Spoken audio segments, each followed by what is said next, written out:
네, 안녕하세요. 이번 시간은 무효화 취소 진행하도록 하겠습니다. 자, 첫 번째 문제가 토지거래 허가제와 관련된 문제인데요. 일단 92페이지 상단을 보시면 그림이 하나 나와 있거든요. 그래서 이 그림을 먼저 좀 설명드리고 다시 90페이지로 돌아가서 시작하도록 하겠습니다. 자, 여기 보면요. 토지거래 허가구역이 나오죠. 이 토지거래 허가제 제도는 과거에 국토계획 및 이용에 관한 법률, 약칭 국토계획법의 그 근거가 있었는데요. 이제 근자의 부동산 거래 및 신고 등에 관한 법률로 옮겨갔습니다. 그래서 제도의 내용은 그렇습니다. 어떤 지역이 투기가 발생될 가능성이 있거나 발생되고 있고 또는 지가가 급등하거나 그러할 가능성이 있는 지역을 국토교통부 장관이 일정 기간 동안의 허가구역으로 묶어버립니다. 그래서 그 5년 범위 내에서 이제 기간을 정해서 묶어버리는데, 그러면 토지거래 허가구역으로 이렇게 지정이 되게 되면요, 그 지역 내에 토지를 소유한 자가 자신의 토지를 팔고자 할 때, 그러면 이제 매수인과 계약을 체결하기 이전에, 사전에, 매매 계약을 체결하기 이전에 계약 당사자가 사전 허가를 먼저 받아야 된다는 거죠. 그래서 허가권자는 관할 시장, 군수, 구청장입니다. 그래서 지금 제가 여러분에게 설명드리는 것은 토지거래 허가 제도에 대한 기본적인 좀 이해를 동반하기 위해서 설명드린 것이고요. 이것을 꼭 기억해야 되는 것은 아닙니다. 이것은 민법의 내용이 아니고요. 부동산 거래 및 신고 등에 관한 법률과 관련된 공법상 내용이다. 이렇게 여러분이 이해해 주시기 바랍니다. 그래서 부담 없이 들어주십시오. 그래서 그러면 만약에 이같이 토지거래 허가구역 내에 있는 토지대에서 사전 허가를 받지 않았을 때 그 계약의 효력은 어떻게 되느냐에 대해서 관련 법, 그래서 종래 국토 계획 및 이용에 관한 법률에서는요, 그 사법적 효력이 발생하지 아니한다. 사법적 효력이 발생하지 아니한다라고 규정되어 있었어요. 그러면 그 규정은 뭐냐면 결국 무효다는 얘기입니다. 민법상 계약의 효력은 무효다. 그렇죠? 근데 이와 관련된 사안과 관련해서 대법원 판례는 탄력적인 판결을 내렸습니다. 제가 탄력적이라고 표현했는데, 어떤 판결을 냈냐면, 일단 토지거래 허가구역 내에서 무허가 계약을 체결했다 하더라도, 자, 지금부터 이제 그림을 보셔야 됩니다. 무허가 계약을 체결했다 하더라도 이것을 곧바로 확정적 무효로 다루지 아니하고 당사자의 의도, 목적을 따져봅니다. 만약에 왼쪽 보십시오. 왼쪽에 박스 보십니다. 허가제 제도 자체를 잠탈할 것을 목적으로 했다. 이 잠탈이라는 것이 일종의 탈법 행위를 말하는 것이거든요. 그래서 피해갈 수 있는 어떤 탈법을 목적으로 했다든지 또는 정면으로 위배할 것을 목적으로 했다. 이것은 강행법규에 정면으로 위배할 것을 목적으로 했다면 이때는 두 사람의 무허가 매매 계약을 확정적 무효로 다룬다는 겁니다. 확정적 무효로 한다는 거예요. 그렇지만, 자, 여기 번호가 1, 순서가 2 있는데, 오른쪽에 또 2가 있어요. 그러니까 이것은 그 순서가 2 다음에 3이 아니고 양갈래로 해서 목적을 파악한다는 거예요. 그래서 제가 종전에는 이 그림에다가 2-라고 해서 이렇게 점을 이렇게 찍었었는데, 지금은 그냥 2 이렇게 표현했습니다, 여러분. 그래서, 자, 오른쪽은 뭐냐면, 그렇지만, 이 당사자가 투기를 목적으로 하지 않고 그야말로 실수요자의 어떤 입장에서 제도 자체를 잘 이해를 못했다. 일단 토지거래 허가제에 묶이게 되면 사전 허가를 먼저 받아야 되는지 아니면 계약 체결하고 난 다음에 허가를 받는 것인지 그 절차를 잘 모르는 사람들이 상당히 많거든요. 그렇기 때문에 일단은 투기를 허가제 제도를 잠탈하거나 위배할 것을 목적으로 하지 아니하고 사후가 뭐예요? 계약 체결 후, 매매 계약 체결 후에 허가 신청을 해서 허가를 받는다는 조건이 성취된다면, 근데 사후에 허가 신청을 한다 해서 허가를 받는다는 것은 보장되어 있지 않습니다. 허가 신청해도 심사 요건이 있습니다. 수요자의 적격성을 심사하고요. 이자가 실수요자냐 아니냐. 투기꾼은 아닌가. 이런 거. 실수요자의 적격성. 또 면적의 타당성 이런 거 심사합니다. 이용 목적, 이 땅을 사서 사용하고자 하는 그 목적에 비해서 이 토지가 터무니없이 면적이 넓다. 그럼 뭔가 문제가 있을 수 있다. 이렇게 이제 보는 거죠. 그래서 일단 소유자의 적격성을 본다든지 또 면적의 타당성을 심사한다든지 또 목적의 적합성 이런 것들을 또 심사해요. 그렇습니다. 뭐 매수하여 뭐 농기구용 보관 창고로 쓴다라고 돼 있는데 그 목적에 비해서는 또 역시 지나치게 면적이 넓다는 겁니다. 거래 면적이. 그래서 이런 경우에 이런 심사 기준이 있어요. 그래서 이런 심사 기준에 적합했을 때 허가 처분이라는 행정 처분을 하게 되는 것이지 그렇지 않고서는 불허가 처분이 떨어질 수도 있거든요. 그래서 여러분 보십시오. 일단 무허가 계약을 체결했을 때 이때 곧바로 확정적 무효로 다루지 아니하고 양갈래로 나누어서 판단합니다. 허가제 제도 자체를 잠탈하거나 위배할 것을 목적으로 했다. 즉 투기성이 있다. 이럴 때는 확정적 무효로 다루고 그다음에 그렇지 않고 제도 자체를 잘 이해하지 못해서 사전 허가를 받지 않았다. 이럴 때는 사후에 허가 신청을 해서 허가를 받는다는 조건이 성취된다면 무허가 계약을 체결한 당시로 소급해서 이거 보십시오. 소급하여 유효하게 한다는 거예요. 그 계약 효력을 유효하게 확정시켜 준다는 겁니다. 따라서 무허가 계약을 체결했을 이 당시에는 유효다, 무효다 말할 수 없는 어떤 상태? 유동적 무효 상태에 있다. 이렇게 판단한 겁니다. 이것이 대법원 판례의 판결 요지에 쫙 나와 있는 같은 내용입니다. 여러분 이해하셨죠? 자, 됐습니다. 그렇다면 지금부터 더더욱 중요한 표현이 나옵니다. 이 유동적 무효 판결이 민법에서 시험에 출제가 되면요. 지문 5개 중에 최소한 셋 이상은 고루고루 들어갈 표현인데요. 자, 지금부터 좀 더 신경 써서 들어주십시오. 자, 일단 유동적 무효 상태, 이 상태 아직 무효다, 유효다 말할 수 없는 유동적 무효 상태에 있을 때 이 소리가 뭐죠? 무허가 계약을 당사자 가벌이 매매 계약을 체결한 상태를 말하는 거죠. 토지거래 허가구역 내에 있는 땅을, 그렇죠? 무허가 계약을 체결한 이 상태에서는 당사자 사이에서는 채권적 효력이 발생하지 않는다. 채권적 효력이 뭡니까? 설사 매매 계약을 체결했다 하더라도 매도인은 매수인에 대해서 대금 지급 청구권을 행사하지 못하고 매수인은 매도인에 대해서 소유권 이전 청구권 또는 재산권 이전 청구권 또는 부동산 토지니까 토지에 대한 소유권 이전 등기 청구를 매수인은 매도인을 상대로 행사하지 못한다. 이게 바로 채권적 효력이 발생되지 않는다는 것입니다. 본래 매매 계약을 체결하면 양 당사자 매도인 매수인에게 채권적 효력이 발생하는 것은 지극히 당연한 것입니다. 그런데 유동적 무효 상태에서는 채권적 효력이 발생하지 아니하고요. 따라서 이어서 물권적 효력도 발생되지 않습니다. 이 소리는 뭡니까? 소유권 이전의 효력도 나타나지 않는다는 것입니다. 그렇죠? 또 이어서 유동적 무효이기 때문에 즉 확정적 무효가 아니기 때문에 서로 간에 부당이득 반환 청구권도 행사하지 못합니다. 부당이득 반환 청구권은 양 당사자의 이 법률행위가 확정적 무효가 되었을 때 행사될 수 있는 것이 부당이득 반환 청구권이에요. 그렇죠? 그렇기 때문에 유동적 무효 상태에서는 부당이득 반환 청구권도 행사하지 못한다. 자, 그럼 정리하면 첫 번째 순서가 있는 건 아니지만 채권적 효력이 발생되지 않고 물권적 효력이 발생되지 않고 부당이득 반환 청구권도 발생되지 않고 행사할 수 없고 이 뜻입니다. 그러면 도대체 두 사람 사이에 남아있는 권리행사는 도대체 무엇이 있단 말이냐 이렇게 생각할 수 있지만 자 서로 간에 지금이라도 빨리 허가 신청하러 가자. 등기소에 가는 게 아니다 이건 등기할 때는 등기소에 가지만 이것은 행정관청인 관할 시군구에 가서 관할 허가권자로부터 허가를 받을 수 있도록 허가 신청하러 가자. 시군구청에. 여러분 아시죠? 그래서 우리 빨리 지금이라도 허가 신청을 하러 가자라고 서로 간에 요구할 수 있는 허가 절차 협력 청구권 이렇게 표현합니다. 허가 절차 협력 청구권만 행사할 수 있을 뿐이다. 됐죠? 그리고 만약에 일방 당사자가 그것에 불응하면 타방 당사자는 그 불응하는 당사자를 상대로 해서 허가 절차 협력 청구권을 소로서 제기할 수도 있답니다. 이걸 소구할 수 있다 그러는데요. 소송으로서 구할 수도 있다. 이해하셨죠? 네.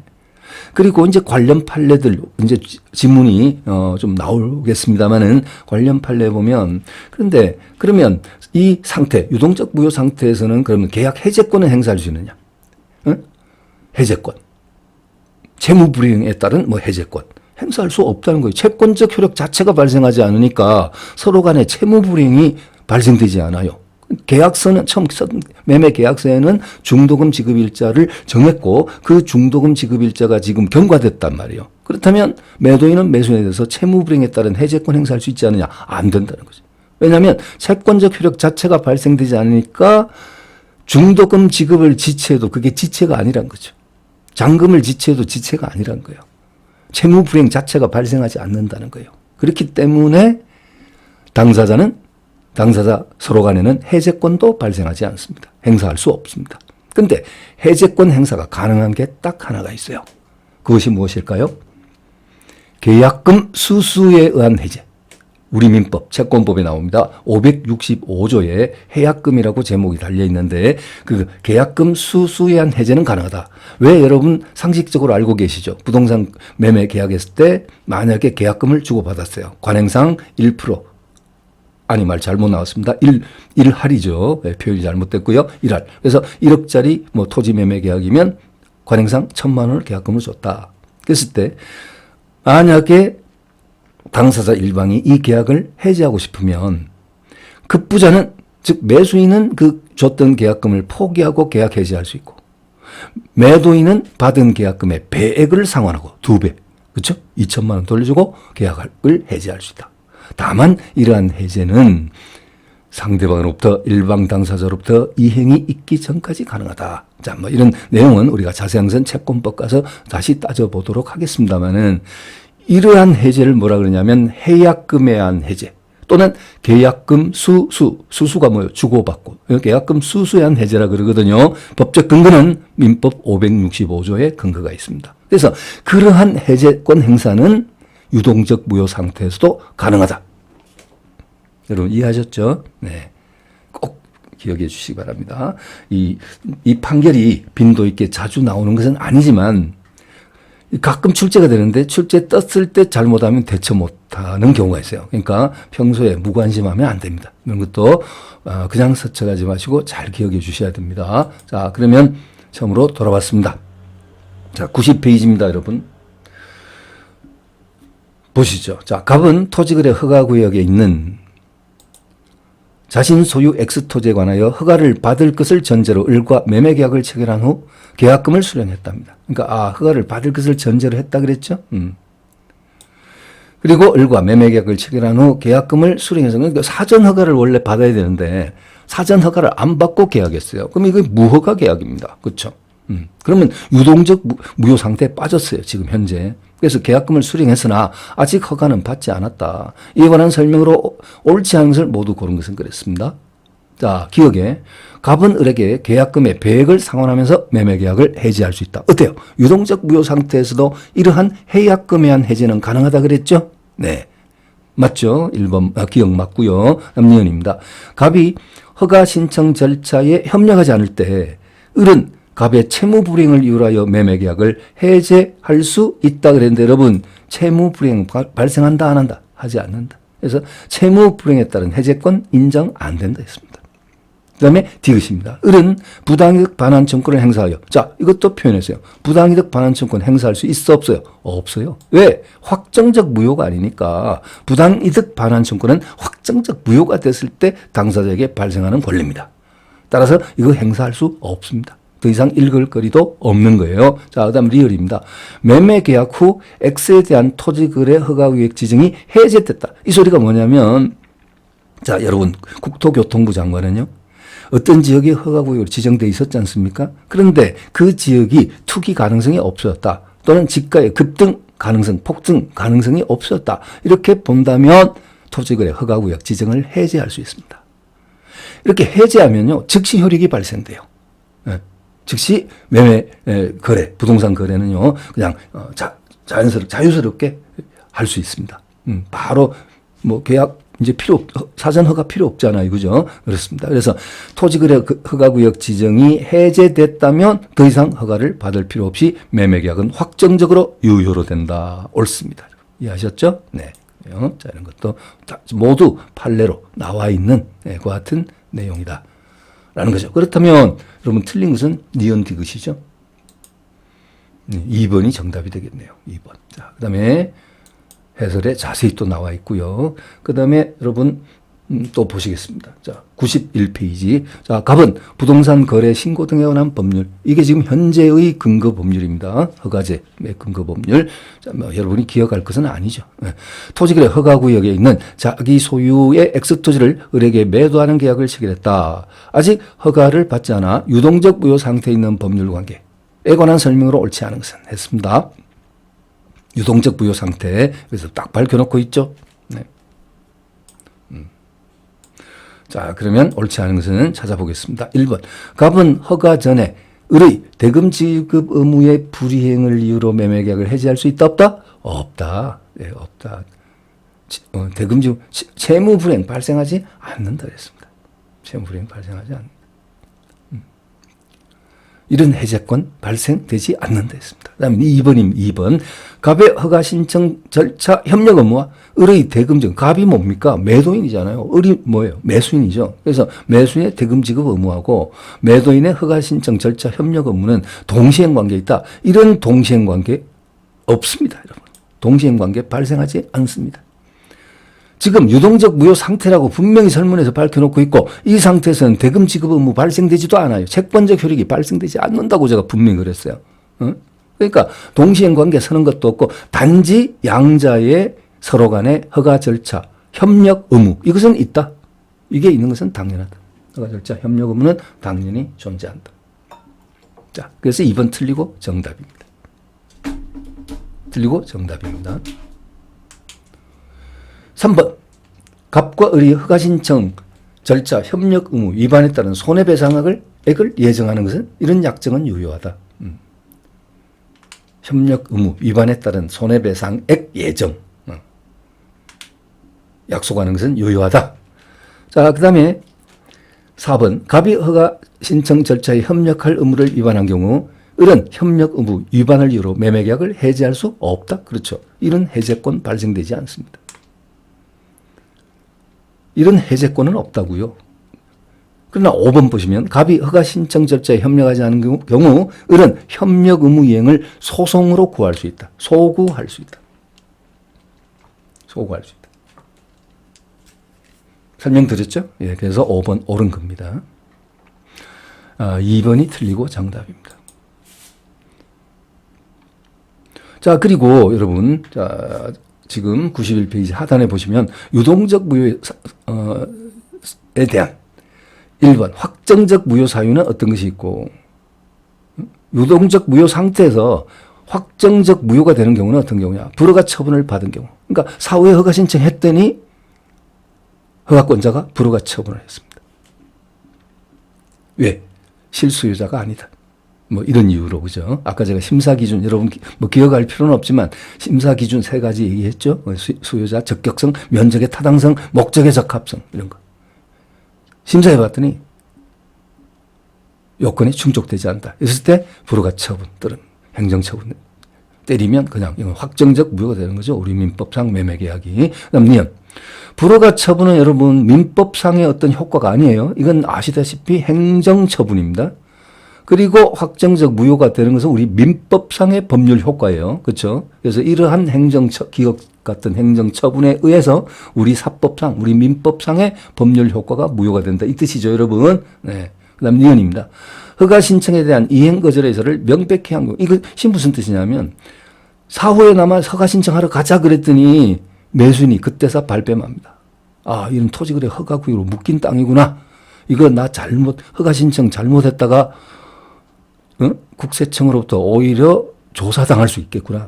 원래 이 사람이 투기 전문이거든요. 매수인이. 그래서 허가 신청에 대한 이행 거절의 의사를 매도인 상태로 명백히 한다. 예를 들면. 근데 꼭 이게 매수인이 이래야 되는 것은 아니고 매도인이 그럴 수 있고 매수인. 어쨌든 양자 중에 일방이 이행 거절의 의사를 명백히 하면 그 계약은 확정적 무효가 되고요. 그다음 디귿. 이건 여러분 아까 보셨죠? 그림에서 처음부터 허가제 제도 자체를 잠탈하거나 배제하거나 잠탈할 것을 내용의 계약을 체결한 경우 이런 목적이 있었을 때 그렇죠? 강행법규 위반 배제 탈법 행위 잠탈 있습니다. 그다음에 확정적 유효가 되는 것은요 어떤 경우냐? 지금 유동적 무효 상태에 빠져 있는 이 지역 이 땅이 지금 이 매매가 허가구역 지정이 해제가 돼버렸다. 방금 질문해 보셨죠? 해제되면 바로 확정적 유효가 돼버립니다.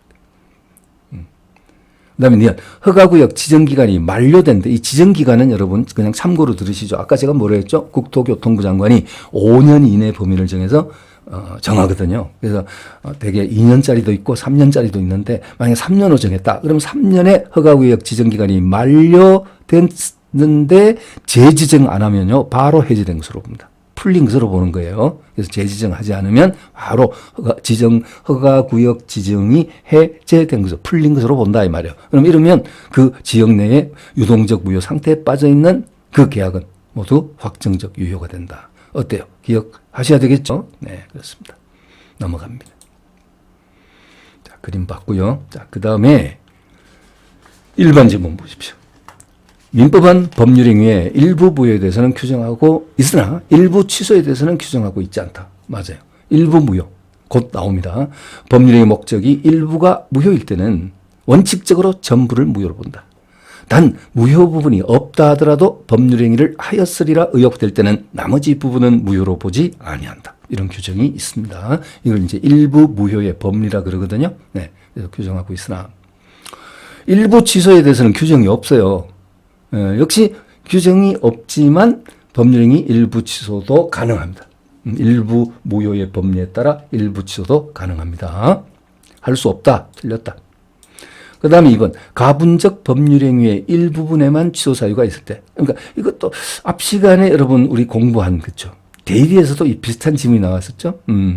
가분적 왜 그 협의회 묵건대리에서 본인의 추인 여부와 관련해서 나왔던 지문 그것을 연상하십시오. 가분적 법률행위다 하면 이건 처음부터 구분이 가능하다는 겁니다. 확정적으로 구분이 가능하다는 거예요. 그래서 가분적 법률행위 일부분에만 취소 사유가 있을 때 나머지 부분이라도 이를 유지하려는 당사자의 가정적 의사가 인정된다면 일부분의 취소는 가능하다. 이렇게 가는데 판례가 가정적 의사가 인정되더라도 일부분의 취소는 불가능하다. 둘 다 틀렸어요. 해설 참조하시고요. 네. 그 다음에 3번입니다. 무효인 법률행위. 자, 이 3번 지문은 여러분 통정허위 표시에서 왜 그 사건 기억나세요? 가장 양수인이 법무사한테 등기 신청, 처분금지, 가처분 등기 신청을 했는데 법무사가 지번 잘못 기재해가지고 등기관한테 각하당한 거. 각하당하니까 이 가장 양수인이 법무사 상대로 손해배상 청구 소송 제기한 사건. 통정허위 표시에서 설명드린 거 기억나십니까? 바로 그때 나왔었고요. 또 나왔어요. 이 노무사 시험에 또 무효와 취소 부분에서 또 나왔는데 바로 그 내용이거든요.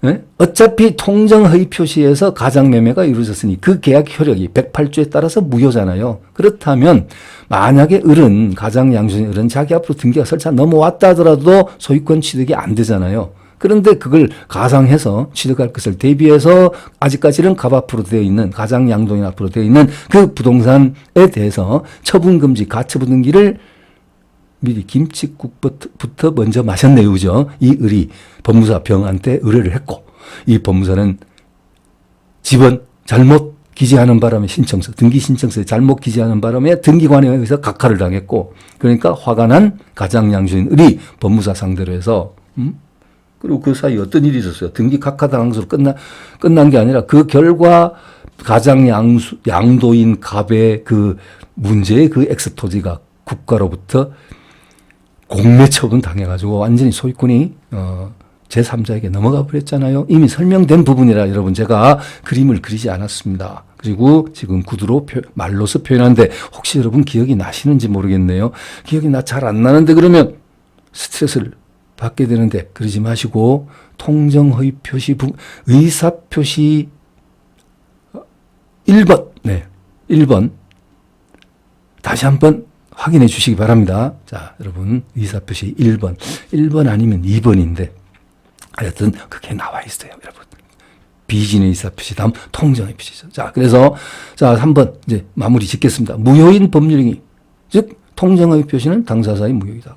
무효인 법률행위 내용에 따른 법률 효과를 침해하는 것처럼 가장 양수인 앞으로 소유권 이전이 넘어올 것을 대비해서 그 효과를 침해하는 것처럼 보이는 위법행위가 있다면 했는데 이상하게 흐르죠? 위법행위가 있다 하더라도 그로 인한 손해배상은 청구할 수 없다.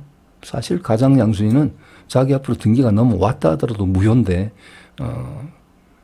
법무사 상대로 해서 손해배상 청구권을 행사하지 못한다. 자, 이렇게 하겠습니다. 자, 여러분이 기억 안 나시면 확인해 주실 것을 믿고 넘어가겠습니다. 자, 4번. 토지거래 허가를 받지 않아 유동적 무효 상태에 있는 토지 매매 계약의 당사자는 허가 신청 절차 협력할 의무를 부담한다. 맞네요. 허가 절차 협력 청구권 인정되고. 5번. 반사회적 법률 행위는 당사자 추인으로 유효하게 될 수 없다. 여러분, 절대적 무효는 절대로 추인할 수 없다. 맞고. 6번. 법령이 일부가 무효일 때는 원칙적으로 전부를 무효로 한다. 맞죠? 이거 자주 나왔네요. 이거 보십시오. 여러분, 자주 나왔고요. 단, 무효 부분이 없다 하더라도 법률행위를 하였으리라 의혹될 때는 나머지 부분은 무효로 보지 아니한다. 7번. 약정된 매매대금의 과다로 말미암아 불공정한 법률행위. 자, 이게 어떤 사례부터 먼저 좀 설명드리겠습니다. A와 B라 할게요. A가 재개발 구역의 어떤 그 구역 안에 땅을 갖고 있는데 그 땅 알박기를 하고 있어요. A가. 근데 B는 누구냐면요. 바로 사업 주체입니다. 그 재개발 사업의 주체 B입니다. 근데 A가 버티고 절대 협의할 수 없다. 이런 식으로 해서 계속 협의를 거부하고 이렇게 해서 계속 사업이 지체가 되다 보니까 사업 시행자 입장에서는 손해가 이만저만이 아닙니다. 매일 그 지체에 따른 이자라든지 기타 비용들이 계속 증가하고 있습니다. 그래서 이 매도인 A, 그 구역 내에 있는 토지를 소유하고 있는 알박기하고 있는 A와 계약을 했거든요. 계약을 했는데 그 약정된 대금이 지나치게 크다는 거죠. 과다. 따라서 불공정한 법률행위에 해당되어 계약의 효력이 무효의 결과가 나타났어요. 여러분, 불공정한 법률행위 기억하시죠? 민법 제104조. 당사자 궁박 또는 경솔 또는 무경험을 이용해서 급부 반대급부의 현저한 불규정. 여기서 지금 피해자가 누굽니까? B죠. B의 궁박한 사정 이용해 갖고요. A가 어떻게 해서요? 폭리를 취한 거죠. 그렇죠? 시세에 비해서 5배, 6배, 7배 이상의 가격을 제시해 가지고요. 어쩔 수 없이 이제 B가 피해를 입었습니다. 자, 이렇게 해서 불공정한 법률에 해당되어 무효인 경우에도 무효행위의 전환에 관한 규정이 적용될 수 있다. 이 무효행위의 전환은요, 어떤 규정이냐면 A 행위로서는 무효이지만 B 행위로 요건을 바꾸게 되면 무효가 유효로 바뀔 수 있다는 거. 이런 것이 바로 무효행위의 전환이라 그럽니다. 여러분, 그냥 참고로 지금 좀 들어주십시오. 타인의 자식을 자기 자식으로 출생신고를 하면 이거 효력이 있겠어요? 없겠어요? 없겠죠. 비록 가족법상의 내용입니다만은 무효겠죠. 그 출생신고 효력이. 그런데 입양신고로 대체하면 유효한 행위로 바뀔 수가 있다. 이런 것을 무효행위의 전환이라고 하는 거예요. 그래서 설사 불공정한 법률행위에 해당되어 무효가 됐다 하더라도 이것은 요건을 갖추어서 B 행위로 전환을 시키면 무효에서 유효로 바뀔 수 있다. 여러분, 이해되세요? 아니, 이게 무효다 해버리면, 불공정한 법률행위에 해당되어 무효다 해버리면 역시 B는 여전히 손해를 입게 됩니다. 사업을 진행하지 못해서, 그죠? 여전히 손해를 입게 된다는 것입니다. 그렇기 때문에 이런 경우는 무효행위의 전환에 관한 규정이 적용될 수 있게끔 해 주어야 한다는 것입니다. 이해하셨죠? 자, 여러분, 이해하셨죠? 네. 자, 이것도 가끔이야. 여기 보니까 빈도가 각종 시험에 자주 있어요. 네. 자, 말 잘못했습니다. 자주 나왔었어요. 가끔 아닙니다. 자, 8번입니다. 제한 능력을 이유로 법률행위가 취소됐을 때 제한 능력자는 현존이 간둔해서 상환할 책임이다. 이건 우리 앞에서 여러 번 했었습니다. 그렇죠? 미성년자 왜 유흥비로 일부 쓰고 남은 것만 돌려주면 된다는 거 기억나시죠? 네, 그겁니다. 자, 그다음 또 넘어가 봅니다. 법정 대리인이 동의 없이, 자, 93페이지. 법정 대리인이 동의 없이 행한 미성년자의 법률행위는 미성년자가 단독으로 취소할 수 있다. 예, 미성년자는 취소할 수 있는 법률행위를 자기 단독으로 취소할 수 있고, 추인은 미성년자 상태에서는 안 되잖아요. 추인을 하려면 법정 대리인의 동의를 받아야 됩니다. 그죠? 네, 그래서 1번 맞고, 2번 무효행위의 추인은, 이 무효행위의 추인이 뭐죠? 무효행위를 추인하면 그때부터 새로운 법률 행위를 한 것으로 본다. 소급표 없습니다. 그래서 이 무효행위 추인은 명시적, 묵시적 불문합니다. 어떤 방법으로든 할 수 있습니다. 그리고 저하고 약속한 거 있죠. 여러분이 총칙, 채권 끝날 때까지, 여러분 민법 시험 범위 내에 채권법까지 끝날 때까지 명시적으로 하여한다면 일단 그 지문 틀린 겁니다. 명시적 것을 요하지 않는다. 보증계약 같은 경우에 이제 요식계약 같은 경우에는요, 다소 명시적 것을 요구하는 경우가 있는데 그런 것은 이 지문에 이런 식으로 나오지 않습니다. 그것은 따로 이게 요식계약이냐 불요식계약이냐 정식으로 이렇게 물어보지 출제할 것 같으면요. 이렇게 뭐 명시적, 묵시적 이런 지문과 결부되어서 출제할 성격은 아니거든요. 그러니까 하여튼 약속했어요. 명시적이어야 한다. 반드시 명시적인 것을 요한다. 이런 지문들은 일단 틀린 것으로 처리하십시오. 의심 없이. 아시겠죠? 자, 그다음에 묵시적인 방법으로도 할 수 있다니까 맞죠? 맞아요. 3번. 취소권은 그 제척기간 내 소를 제기하는 방법으로 재판상 행사하여야만 하는 것이 아니라, 자, 첫 줄이 이제 무엇을 말하냐? 재판상 형성권 있잖아요. 재판상 형성권. 그리고 출소 기간에 해당되는 권리가 있어요. 뭐냐면 채권자 취소권, 민법 제406조의 채권자 취소권 있잖아요. 그것하고 또 여러분 시험 범위는 아니지만 물권법 204조 5조 6조에 보면 점유보호청권이라고 나옵니다. 점유물 반환 청권, 방해 제거 청권, 방해 예방 청권 이런 게 나오거든요. 예? 그래서 방금 표현했던 채권자 취속 소송, 채권자 취소권 행사 이것하고요. 그다음에 점유보호청권 행사 이 두 개만큼은 반드시 그 기간 내, 그 제척 기간 내 소송을 제기하는 방법을 해야 돼. 그래서 이것을 출소 기간이다 이렇게 이제 표현하거든요. 그렇죠. 그리고 재판상 형성권 중에서도 반드시 소를 제기하는 방법을 해야 되는 재판상 형성권이 역시 뭐였습니까, 여러분? 채권자 취소권. 또 여러분 시험 범위는 아니지만 가족법에 친생 부인권, 재판상 이혼권 이런 것들이 있다 그랬죠. 네, 자, 이 정도만 들으시고요. 그래서 우리가 지금 의사표시의 취소, 이 취소는 반드시 소송으로 해야 되는 것은 아니고 재판 외에서 취소의 의사표시라는 방법으로도 할 수 있다. 재판상, 재판 외. 여러분 공부 설명 들으신 기억나시죠? 이거 저 앞에 서론 부분에서 권리의 그 작용에 따른 분류 이런 거 할 때 형성권을 분류했을 때는 의사표시만으로 효과의 발생 변경 소멸을 가져오는 형성권이 있는가 하면 법원의 판결을 통해서 효과의 발생, 변경, 소멸을 가져오는 형성권이다. 그것을 설명드릴 때 했던 겁니다. 어떻게 자꾸 이제 진도가 나가다 보니까 지나간 부분에 대한 부분들이 어떻게 자꾸 결부를 시켜서 복습을 자꾸 제가 여러분을 시켜드리는데 물론 여러분 중에는 그냥 그 복습하지 말고 그냥 진도만 쭉 나가자 앞으로 전진만 하자 그러신 분들도 아마 계실 것 같아요. 그렇지만 그래서 지나간 부분에서 좀 중요한 것들은 빠른 속도이지만 이렇게 한번 반복하고 복습 한번 하시고 이렇게 진행하면 훨씬 또 기억에 도움이 될 것이다. 저는 그렇게 생각합니다. 이 기억이라는 것이 일정 기간 지나면 없어지잖아요. 그러면 그 기간이 그 식품의 내용 연수가 있듯이 이 기억에도 내용 연수가 있거든요. 그러니까 내용 연수라는 표현이 좀 이상한데 유통기한이라자. 식품의 유통기한이 있듯이 우리 이 학습하고 있는 이 기억에도 유통기한이라는 게 있어요. 이건 저만 하는 표현입니다. 그래서 그 유통기한을 넘기기 전에 한 번 더 지나간 부분의 중요한 부분, 어려운 부분을 터치해주면, 한 번 확인시켜주면 그 기한이, 유통기한이 배 이상으로 연장이 되는 거예요. 네, 그야말로 이제 내용 연수가 훨씬 길어진다. 이렇게도 또 말할 수도 있습니다, 여러분. 제 말 이해하시죠? 네, 이해해 주시기 바랍니다. 자, 그러면 이 정도로 하고요. 자, 넘어갑니다. 다음 질문으로 넘어가죠. 지금 93페이지 하단 보고 있는데요. 자, 4번입니다. 무효인 법률행위 당사자가 그 무효임을 알고서 추인한 때는 그때부터 새로운 법률행위 한 것으로 본다. 새로운 법률행위 한 것으로 본다. 이게 뭐 소급표 없다 이 뜻이죠.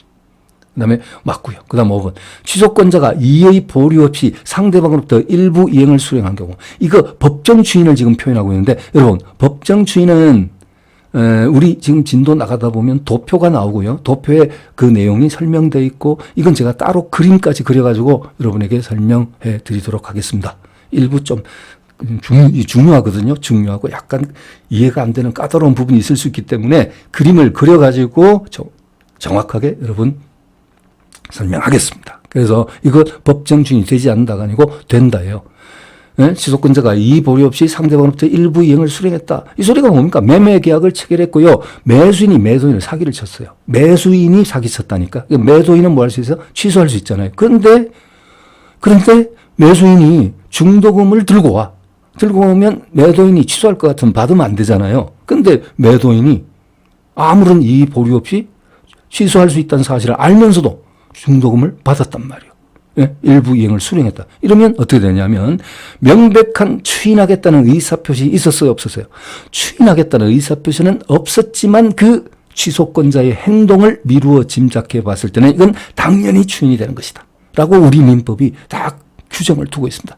이런 경우는 추인이라는 의사표시 없었지만 취소권자의 행동 자체를 미루어 짐작해 보건대 이건 추인하는 것이나 다름없는 결과가 되는 것이다. 그래서 6개를 우리 민법이 규정을 두고 있어요. 법정 추인 사유 아시겠죠? 그래서 이것은 다음 시간에 설명하겠다고 약속했고요. 자, 그러면 이거 어때요? 틀렸습니다. 되지 않는다가 아니고 된다. 그 다음 6번입니다. 강박에 한 의사표시를 취소하여 무효가 된 법률행위는 그 무효 원인이 종료했다는 소리가 뭡니까? 공포심에서 벗어났다는 얘기예요. 이럴 때는 무효 행위의 추인의 요건에 따라 다시 추인할 수 있다. 없다가 아니고 있다. 네. 자, 해주시고요. 7번. 토지거래 허가구역 내 은근히 이거 자주 지문 나오죠. 그죠? 자, 허가구역 내의 토지의 매도인은 허가 전이라도 매수인의 대금 지급 의무 불이행을 이유로 계약 해지할 수 있다 해서 없다 해서 없다. 해제권 행사할 수 없다. 채무 불이행 발생하지 않는다. 아까 무슨 해제 가능하다는 게 있었는데 예, 그거 기억나면 좋습니다. 뭐요? 해약금에 의한 해제는 가능하다. 급부자는 것을 포기하고 수령자는 배액을 상환함으로써 계약을 해지할 수 있다는 계약금 수수에 의한 해제, 즉 해약금에 의한 해제, 그건 가능하다. 그 기억나면 좋습니다. 그다음 8번입니다. 선량한 풍속 기타 사회일세에 위반한 사항을 내용으로 하는 법률행위의 무효는 무슨 무효죠? 절대적 무효죠. 이를 주장할 이익이 있는 자라면 누구든지 무효를 주장할 수 있다. 예, 맞습니다. 무효는 취소는 취소권자만이 주장할 수 있어요. 취소권자만이 행사할 수 있는 게 취소권이에요. 그렇지만 무효는 누구에 의해서든지 누구에 대해서든지 언제까지나 주장할 수 있습니다. 그게 무효입니다. 한 번 무효는 영원히 무효입니다. 됐죠? 예, 그래서 이렇게 해서 옳은 지문이 되겠습니다. 자, 법정 주인 지금 보이시죠? 자, 여기서부터는 다음 시간에 여러분 자세히 설명드리겠습니다. 수고하셨습니다.